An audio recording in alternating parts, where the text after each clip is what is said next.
Hello everyone, আশা করি তোমরা সকলে খুব ভালো আছো। আমিও খুব ভালো আছি। আর আমার একটা নতুন ব্লগে তোমাদের অনেক অনেক স্বাগত জানাই। অনেক দিন পর আজকে একটা বড় ভিডিও তোমাদের সাথে শেয়ার করতে চলেছি। ম্যাক্সিমাম এখন শর্ট ভিডিও শেয়ার করা হয়। তো এখন বাজে বিকেল 5টা 10 আর আমি এখন রেডি হচ্ছি, যাব হচ্ছে বাণীপুর লোকোৎসবে।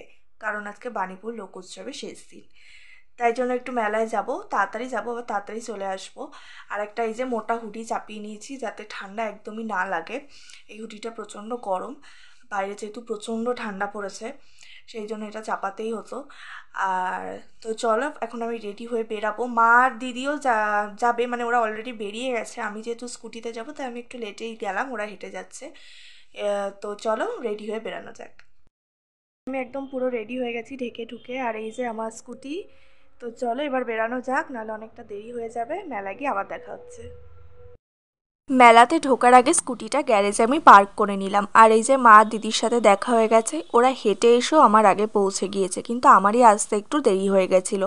তারপরে তিনজনে মিলে হাঁটা শুরু করলাম মেলায় যাওয়ার জন্য। আর এই যে আমার আচারের দোকান, কিন্তু মা না এখান থেকে আচার খেতে দেয় না, কারণ এই আচারগুলো নাকি অনেক দিনের হয়, সেই জন্য। আর এই ফটোর দোকানটা এসেছিলাম, একটা মাদার টেরিজা বা যীশু খ্রিস্টের ফটো নেওয়ার ছিল, কিন্তু দুটোর একটাও পেলাম না, তাই অন্য দুটো ফটো নিয়ে এসেছি। কোন দুটো ফটো নিয়ে এসেছি সেটা তো অবশ্যই তোমাদের সাথে শেয়ার করব। আর এই কাকুটার কাছ থেকে নিয়েছিলাম একটা শ্যাকা পাপড়, যেটা খেতে আমার দিদি না প্রচণ্ড ভালোবাসে।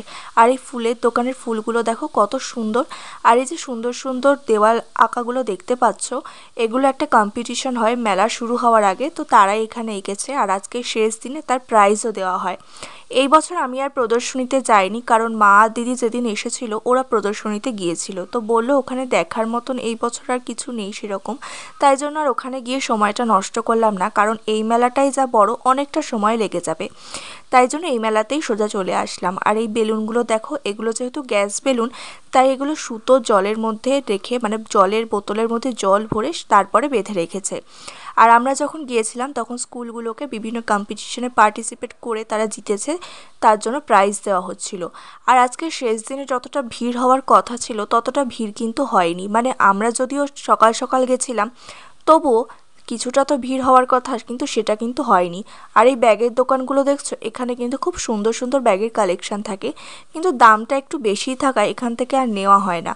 অন্য দোকানগুলো যেখানে আমরা কিনতে পারবো সেখান থেকেই আমরা ব্যাগগুলো কিনেছি। আর এই ঢোলের দোকানগুলো তো তোমাদের আগের দিনে দেখিয়েছি যে ছোটোবেলায় আমার ঢোলগুলো কত প্রিয় ছিল। তারপরে আমরা তো হাঁটতেই লেগেছি। আর এই মেলাতে তুমি হেঁটে বাড়ি যাবে আর তোমার পা ব্যথা হবে না, এটা হতেই পারে না। আর এই খেলনার দোকানগুলো দেখলে না আমার বড্ড আফসোস হয় যে ছোটোবেলাটা কেন যে হারিয়ে গেল।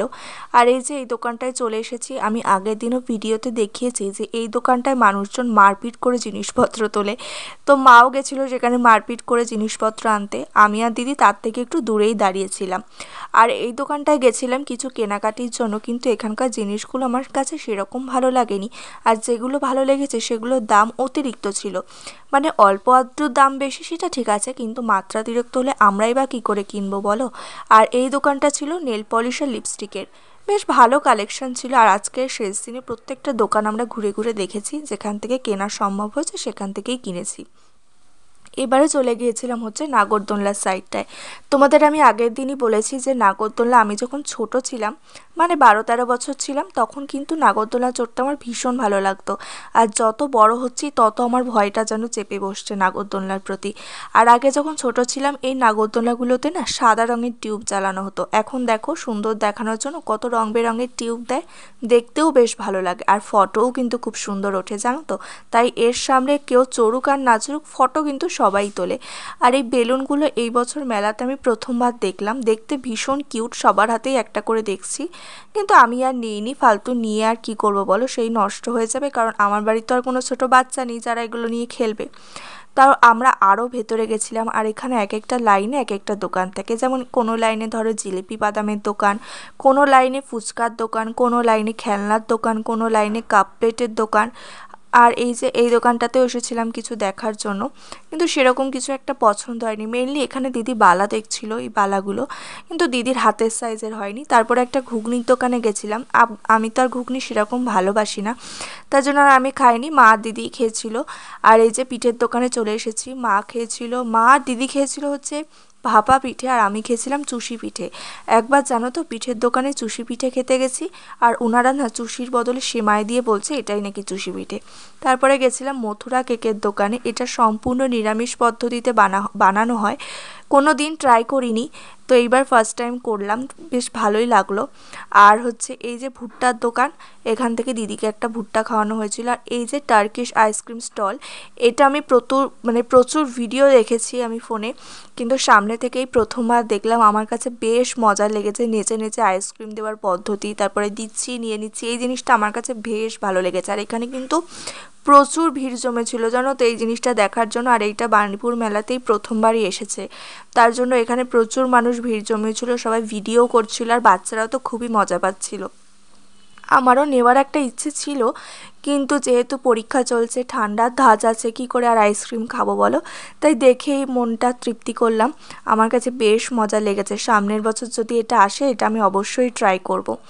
তো এটা দেখেই খানিকক্ষণ সময় কাটিয়ে দিলাম, তারপরে গেছিলাম পাপড়ি চাটের দোকানে।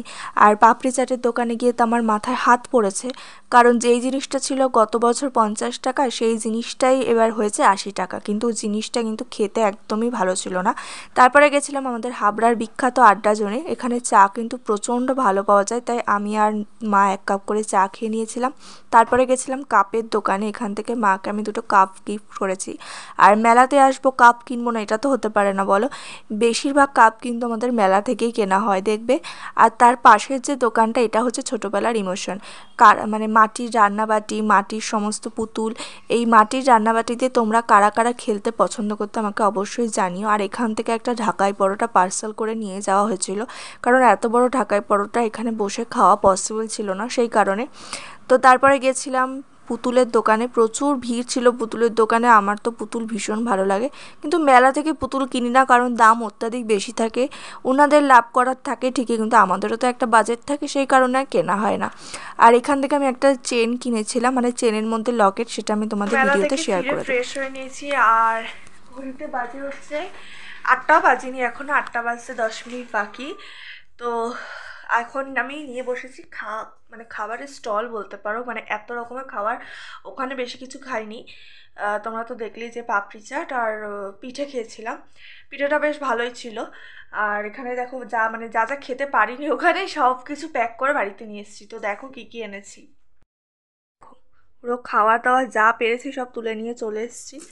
এখানে এগুলো পপকর্ন রয়েছে, এই যে বড় এটার মধ্যে রয়েছে হচ্ছে ঢাকাই পরোটা, যেটা ওখানে বসে খাওয়া পসিবল না, তাই বাড়িতে প্যাক করে এনেছি। এখানে রয়েছে হচ্ছে নিমকিও রয়েছে, জিলিপিও রয়েছে। আর মিয়ামোরের থেকে 2টো প্যাকেট এনেছি, সেটা হচ্ছে একটায় রয়েছে কাপ কেক, আর একটায় রয়েছে চিকেন স্যান্ডউইচ। আর এইখানে রয়েছে আমার মায়ের প্রিয় জিনিস, সেটা হচ্ছে বাদাম। আর এই যে সাবুর পাঁপড়। এখানে রয়েছে মথুরা কেক, এটা নাকি খুব টেস্টি, জানি না, এই ফার্স্ট টাইম ট্রাই করব। আর হচ্ছে সন্দেশটা বেসিক্যালি আনা হয়েছে আমার বাবার জন্য, কারণ বাবা শক্ত কিছু খেতে পারে না, কারণ আমার বাবা দাঁতগুলোর প্রায় খুব খারাপ অবস্থা হয়ে গেছে, সেই কারণে বাবার জন্য সন্দেশ নিয়ে আসা হয়েছে। আর রোলও আনা হয়েছে, যে এটা আমার আর বাবার, আর ঢাকায় পড়ার মার আর হচ্ছে দিদির। তো ভিডিওটা কেমন লাগলো অবশ্যই কিন্তু আমাকে কমেন্টে জানিও। আর তোমরা অনেক ভালোবাসা দিয়েছো, তার জন্যই 50 সাবস্ক্রাইবার কমপ্লিট হয়ে গেছে, তোমরা আরও ভালোবাসা দিও, যাতে আমি আরও ভালো ভালো ভিডিও তোমাদের উপহার দিতে পারি। তো কেমন হয়েছে অবশ্যই কিন্তু আমাকে জানাতে ভুলো না।